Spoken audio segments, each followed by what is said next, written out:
Welcome to my channel doubt classes. तो आज हमारा क्लास 10 का प्रकाश का परावर्तन चैप्टर का ये दूसरा भाग है, जिसमें फिर 25 क्वेश्चन ऑब्जेक्टिव का रहेगा।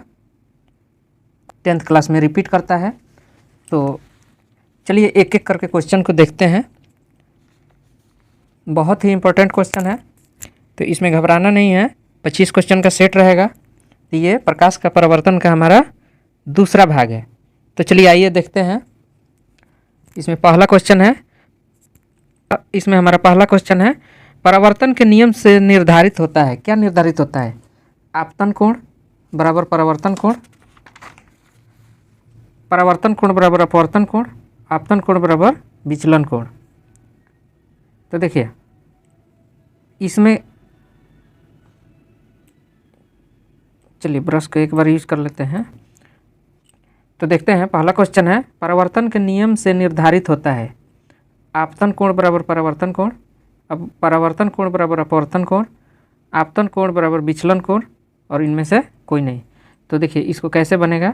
सबसे पहले एक लाइन लेंगे और एक इस पर परपेंडिकुलर खींचेंगे। तो देखिए ये है अपना अपवर्तन, ये है अपना अपवर्तन कोण, और इधर से ये गिर कर लाइट और इधर मुड़ जाती है। तो ये दूसरा क्या है? परावर्तन है, यानी रिफ्लेक्शन, इंसिडेंट रे, और ये क्या है? रिफ्लेक्शन कोण। ठीक है, तो चलिए देखते हैं। तो इसका आंसर कौन हो जाएगा? ये परावर्तन कोण है, ये अपवर्तन, सॉरी ये अपवर्तन कोण है ये वाला, और ये क्या है? परावर्तन कोण है। ठीक है, तो ये अपना आंसर कौन हो जाएगा? आंसर हो जाएगा बी। चलिए अगला क्वेश्चन देखते हैं। चलिए दूसरा क्वेश्चन है, काल्पनिक प्रतिबिंब होता है। तो देखिए काल्पनिक प्रतिबिंब, काल्पनिक जो प्रतिबिंब होता है हमेशा क्या होता है? सीधा होता है। ठीक है, तो चलिए अगला क्वेश्चन देखते हैं। अगला क्वेश्चन है, लेंस में मुख्य फोकस की संख्या कितनी होती है? तो देखिए ये अपना लेंस है और ये बीच से एक्सिस काटती है इसको। तो एक इधर फोकस होता है जिसको F1 बोलते हैं, और एक इधर फोकस होता है जिसको F2 बोलते हैं। तो यानी लेंस में कितनी फोकस होती है? तो आंसर क्या हो जाएगा? 2 हो जाएगा, अपना ये आंसर हो जाएगा। चलिए फिर अगला क्वेश्चन देखते हैं। देखिए ये सारे क्वेश्चन अपना 10th क्लास के लिए बहुत ही महत्वपूर्ण है, यानी बोर्ड के एग्जाम के लिए बहुत ही महत्वपूर्ण क्वेश्चन है। चलिए अगला क्वेश्चन देखते हैं, सर्च लाइट का परावर्तक सतह होता है।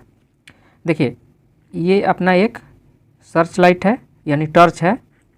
ठीक है, टॉर्च देखे हो ना गांव में, तो अपना टॉर्च है। तो इसका पूछ रहा है जी, ये जो सतह होता है ये किस टाइप का होता है? अवतल होता है कि उत्तल होता है? तो देखो सर्च लाइट हो या हेडलाइट हो, हेडलाइट जो गाड़ी में होता है, या दाढ़ी बनाने वाला शीशा हो, ये सभी में अवतल लेंस का उपयोग होता है। ठीक है, तो चलिए अगला क्वेश्चन देखते हैं। चलिए 30 नंबर क्वेश्चन है, दाढ़ी बनाने में कौन सा दर्पण प्रयोग होता है? तो देखिए दाढ़ी बनाने में हमेशा अवतल दर्पण का प्रयोग होता है। क्यों? इसलिए कि जब अवतल दर्पण हम प्रयोग करते हैं, तो अवतल दर्पण हम प्रयोग करते हैं तो हमारा जो ऑब्जेक्ट है वो बड़ा दिखता है। ठीक है, ऑब्जेक्ट है जो क्या दिखता है? बड़ा। ये जो ऑब्जेक्ट है, जो भी वस्तु रखा रहेगा वो बड़ा दिखेगा। तो इसीलिए दाढ़ी बनाने में अवतल दर्पण का प्रयोग करते हैं, क्योंकि जब अपना जो केस है वो बड़ा दिखेगा। चलिए अगला क्वेश्चन देखते हैं, नेक्स्ट क्वेश्चन। चलिए देखते हैं नेक्स्ट क्वेश्चन, उत्तल लेंस की क्षमता 1 डायोप्टर है, तो लेंस की फोकस दूरी कितनी होगी?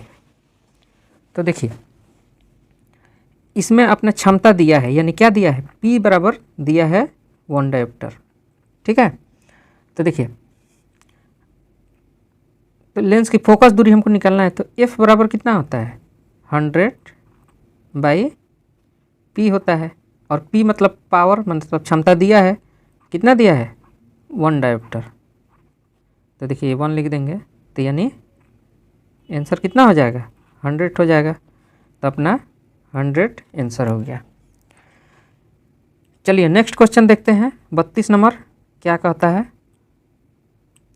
देखिए किसी गोलीय दर्पण तथा किसी पतले गोलीय लेंस की दोनों की फोकस दूरियां -15 सेंटीमीटर है। दर्पण एवं लेंस संभवतः है क्या है, दोनों उत्तल है या दोनों अवतल है, या एक अवतल है एक उत्तल है, या दोनों एक दर्पण है एक लेंस है। तो देखिए सबसे पहले इस क्वेश्चन को बनाने के लिए हम इसका लेंस का कैरेक्टर समझेंगे। कैरेक्टर मतलब होता है कि मान लीजिए कि ये उत्तल लेंस, ये अवतल लेंस है, और एक अपना इधर उत्तल लेंस है, ठीक है। तो चलिए देखते हैं। तो देखिए जो ये अपना क्या है अवतल है, और ये उत्तल है। उत्तल में फोकस दूरी जो होती है वो हमेशा पॉजिटिव होती है, ठीक है। और इसमें जो एफ होता है यानी फोकस होता है वो हमेशा क्या होती है निगेटिव होती है अवतल में। तो देखिए फोकस दूरिया कितना निगेटिव दिया है, -15 दिया है, तो माइनस में तो क्या होगा इसमें अपने आंसर हो जाएगा अवतल लेंस। आया समझ में? नहीं समझ में आएगा तो आप कमेंट कर सकते हैं, हम बिल्कुल जवाब देंगे। तो चलिए अगला क्वेश्चन देखते हैं। अगला क्वेश्चन है प्रकाश के अपवर्तन के कितने नियम हैं। तो देखिए प्रकाश के अपवर्तन के 2 ही नियम होते हैं, याद रखना है। इधर से प्रकाश आती है और इधर जाती है, तो एक ये हो गया, एक आई हो गया, एक आर हो गया, यही 2 नियम होते हैं। चलिए अगला क्वेश्चन देखते हैं। अगला क्वेश्चन है किसी माध्यम के अपवर्तनांक का मान क्या होता है। तो ये हमेशा याद रखिएगा, इसको बोलते हैं Snell's law, SNELLS, Snell's law. Snell's law बराबर होता है, देखिए ये क्या होता है कि एक इधर से आती है और एक रे इधर से जाती है, तो ये आई होता है और ये आर होता है। तो म्यू बराबर होता है, देखिए म्यू अपवर्तनांक को सूचित करते हैं, साइन आई बटा साइन आर होता है। तो यही दिया है sine I by sine R. तो अपना ये नंबर क्वेश्चन हो जाएगा, ये आंसर हो जाएगा, सॉरी, ठीक है। तो देखिए फिर अगला क्वेश्चन इसको देखते हैं, ये कंप्लीट हो गया। देखिए अगला क्वेश्चन है एक उत्तल लेंस होता है, क्या होता है सभी जगह समान मोटाई का होता है, बीच की अपेक्षा किनारों पर मोटा होता है, किनारों की अपेक्षा बीच में मोटा होता है, इनमें से कोई नहीं। तो देखिए उत्तल लेंस का होता है, तो उत्तल लेंस अपना इस तरह का होता है। तो ये किनारा है, ये दोनों किनारा है, तो मोटा है। तो देखिए किनारा पे तो पतला है और मोटा, ये बीच में क्या है मोटा है, ठीक है।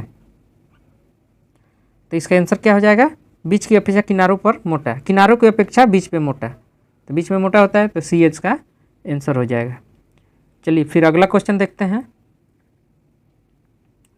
देखिए अगला क्वेश्चन है अवतल लेंस का आवर्धन होता है। तो देखिए ये है अपना अवतल लेंस, ठीक है। तो अवतल लेंस का आवर्धन जो होता है हमेशा V/U होता है, ये फार्मूला याद रखिएगा, ये अवतल लेंस में होता है हमेशा V/U होता है, ठीक है। चलिए नेक्स्ट क्वेश्चन देखते हैं। 37 नंबर क्वेश्चन है गोलीय दर्पण में फोकसांतर एवं वक्रता त्रिज्या के बीच होता है।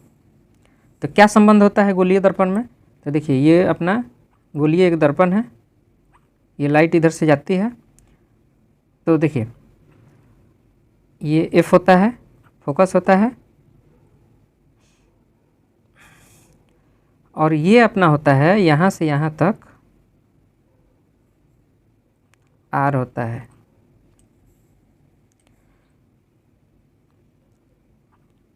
ठीक है। यहाँ O से A तक क्या होता है R होता है। तो यही पूछ रहा है गोलीय दर्पण फोकसांतर एवं वक्रता त्रिज्या। तो R अपना क्या है वक्रता त्रिज्या है, और वक्रता त्रिज्या है और एफ क्या है, फोकसांतर है। ठीक है, तो देखिए इसका संबंध क्या होता है, आर बराबर 2f होता है, ये भी याद रखिएगा, ये फॉर्मूला है।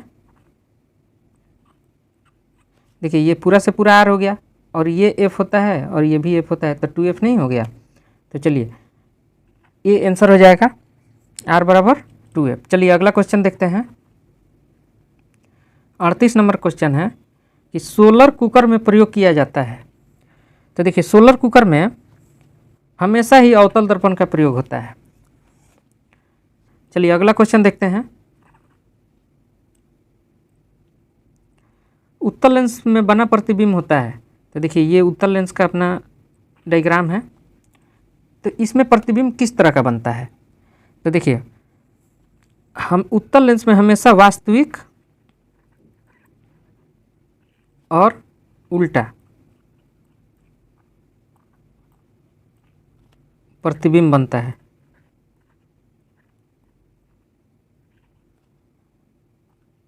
तो हमेशा याद रखिएगा वास्तविक और क्या होता है, उल्टा। वहीं अवतल लेंस में क्या होता है, तो देखिए अवतल लेंस में हमेशा काल्पनिक और सीधा प्रतिबिंब बनता है। और इसमें वास्तविक अवतल लेंस में काल्पनिक और वास्तविक दोनों तरह का प्रतिबिंब बन सकता है, लेकिन उत्तल लेंस में वास्तविक और हमेशा उल्टा प्रतिबिंब बनता है। तो ये याद रखिएगा। चलिए अगला क्वेश्चन देखते हैं।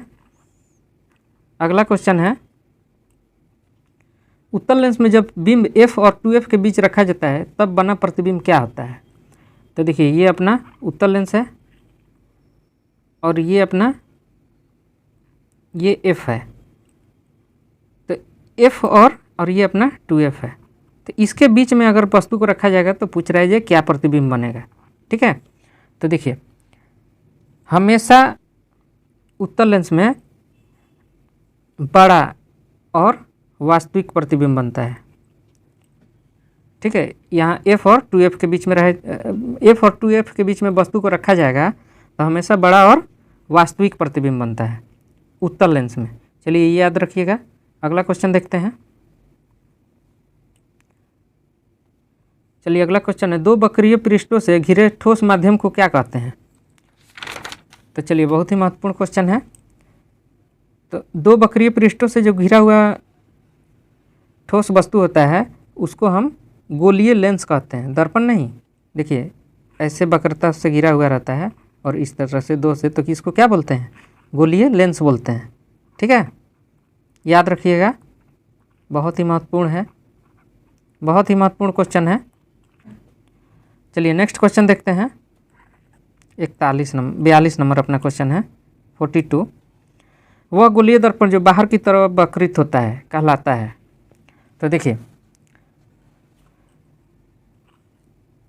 ये बाहर की तरफ वक्रित होता है, बाहर की तरफ कर्व होता है, तो इसको क्या बोलते हैं हम, इसको बोलते हैं उत्तल दर्पण। और एक होता है इस तरह का अंदर की तरफ जो वक्रित होता है इसको क्या बोलते हैं, अवतल दर्पण। ठीक है, तो याद रखिएगा। चलिए तो इसका आंसर हो जाएगा, बाहर की तरफ जो वक्रित होता है उसको क्या बोलते हैं, अवतल दर्पण बोलते हैं। तो इसका आंसर अवतल दर्पण हो जाएगा। चलिए नेक्स्ट क्वेश्चन देखते हैं। नेक्स्ट क्वेश्चन है, गोलीय दर्पण के परावर्तक पृष्ठ के केंद्र को दर्पण का कहा जाता है। तो देखिए ये बहुत ही आसान क्वेश्चन है। ये दर्पण है और यहाँ से काटती है, तो इस बिंदु को क्या कहते हैं, जहाँ पे काटती है तो इसको कहते हैं ध्रुव। याद रखिएगा, तो ये ध्रुव आंसर हो गया। चलिए नेक्स्ट क्वेश्चन देखते हैं। नेक्स्ट क्वेश्चन है अपना, चलिए नेक्स्ट क्वेश्चन देखते हैं। नेक्स्ट क्वेश्चन है अपना, एक मिनट सॉरी, देखिए नेक्स्ट क्वेश्चन है अपना, किसी लेंस द्वारा उत्पन्न आवर्धन का एसआई मात्रक क्या होता है।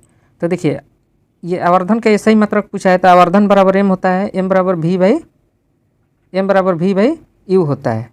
ठीक है, तो ये जो v बाई u होता है तो इसका मात्रक भी मीटर पर सेकंड होता है और इसका मात्रक भी मीटर पर सेकंड, दोनों कट जाएगा तो कोई मात्रक नहीं बचेगा। ठीक है, कोई मात्रक नहीं। तो इसका क्या हो जाएगा आंसर, मात्रक विहीन, माने मात्रक इसमें नहीं है। चलिए नेक्स्ट क्वेश्चन देखते हैं 45 नंबर।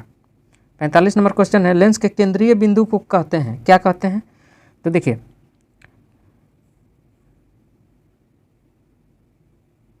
लेंस के केंद्रीय बिंदु को प्रकाशिक केंद्र बोलते हैं। लेंस के केंद्रीय बिंदु को क्या बोलते हैं? प्रकाशिक केंद्र बोलते हैं। चलिए नेक्स्ट, चलिए अगला क्वेश्चन देखते हैं। अगला क्वेश्चन है, किसी शब्दकोश में पाए गए छोटे अक्षरों को पढ़ते समय आप निम्न में से कौन सा लेंस प्रयोग करते हैं? तो देखिए छोटे अक्षर को, आप छोटे अक्षर को पढ़ने के लिए हमेशा उत्तल लेंस का प्रयोग करते हैं, 5 सेंटीमीटर छोटे अक्षर को पढ़ने के लिए। तो चलिए नेक्स्ट क्वेश्चन देखते हैं। नेक्स्ट क्वेश्चन है कि इनमें से कौन दर्पण का सूत्र है? तो याद रखिएगा दर्पण का जो सूत्र होता है, दर्पण फॉर्मूला,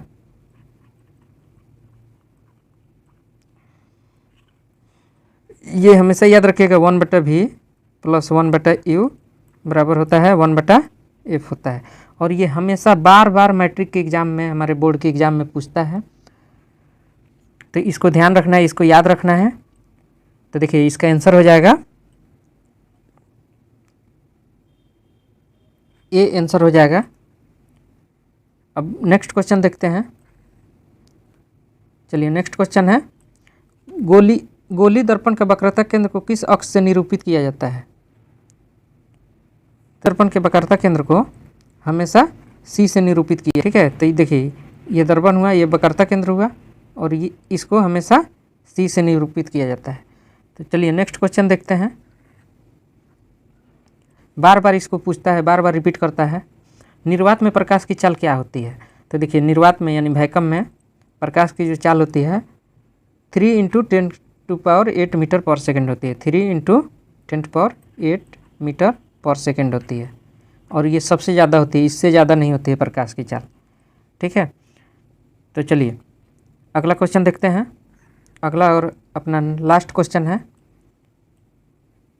दंत विशेषज्ञ मरीजों के दांतों का बड़ा प्रतिबिंब देखने के लिए किस दर्पण का प्रयोग करते हैं? अवतल दर्पण, समतल दर्पण, उत्तल दर्पण या सभी? तो चलिए इसका आंसर हुआ अवतल दर्पण का प्रयोग करते हैं। क्यों?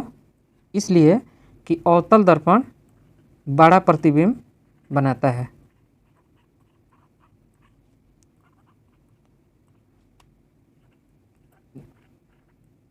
चलिए अवतल दर्पण क्या करता है? बड़ा प्रतिबिंब बनाता है। तो चलिए आज का सेट अपना समाप्त हुआ।